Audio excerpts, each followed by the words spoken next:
Après le témoignage de cet habitant de Ber, nous vous proposons la suite de l'intervention du communicateur traditionnel Djadje Amasango. Il se prononce sur la situation sécuritaire dans le Sahel. Suivons. On a dépassé l'époque de « ils ont dit ». Non, ils posent des actes concrets, visibles et lisibles chaque jour de part et d'autre et des actes complémentaires. Si le Niger pose tel acte, l'acte suivant est posé au Mali, l'acte suivant est posé au Burkina, etc., etc. Tout ça pour dire que, comme le dirait l'autre, à partir de désormais, nous sommes un et unis. Ce que la population doit faire, la population n'a pas attendu. La population était déjà en train de faire ça parce qu'elle souffre des mêmes douleurs. Quand on traumatise les gens au Niger, ils se réfugient au Mali. Quand on les traumatise au Burkina, ils se réfugient au Mali. Et vice-versa. Donc, quand il y a des solutions d'apaisement, c'est des solutions d'apaisement qui partent en direction de tous et de tout le monde. Et s'il y a des combines ou des solutions de sortie de crise, ce sont des solutions communes que l'on dégage ensemble. Aujourd'hui, et les politiques et la société civile, culturellement, va puiser dans les ressources profondes, dans ce qu'on a en nous-mêmes, qui est caché en nous-mêmes, pour savoir qu'on est un et uni.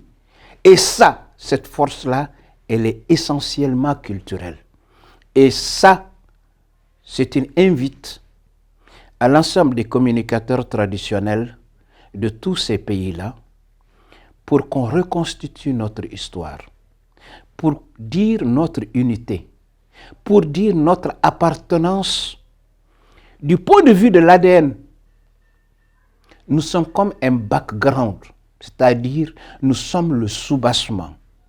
Sur les éléments fondamentaux de la création, nous ressemblons à la terre. La terre, c'est sur elle que souffle le vent, le feu, etc. Tout ça, nous sommes le background. Aujourd'hui, culturellement, on doit rappeler aux gens ce que nous sommes. Nous sommes un peuple fort, patient. Nous sommes un peuple fort, mais qui a de la vision. Mais un peuple pas soumis. Nous ne sommes pas un peuple esclave. Nous sommes un peuple très lucide. Nous sommes patients et très lucides.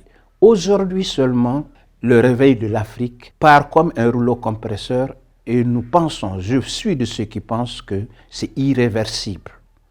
Aujourd'hui, c'est irréversible. C'est un nouvel ordre mondial qui est en train de se dérouler aux yeux de tout le monde. Comprenne qui voudra, comprenne qui voudra, mais c'est un nouvel ordre mondial et personne n'a le droit ni de se décourager, ni de décourager quelqu'un ou de ne pas croire à cette nouvelle évolution.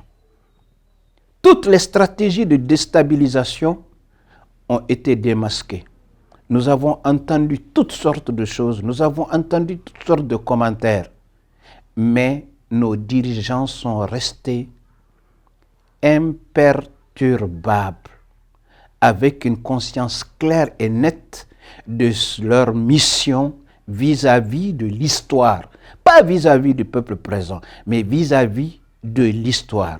Demain seulement, on dira que le panafricanisme de Kwame Nkrumah, soutenu par les présidents Modibo Keïta et tous les grands panafricanistes, que le combat de tous ceux qui sont en train de dire la vérité comme blogueurs, que le combat de tous ceux qui ont le souci de l'Afrique, aujourd'hui est un combat qui a été compris et supporté par le peuple.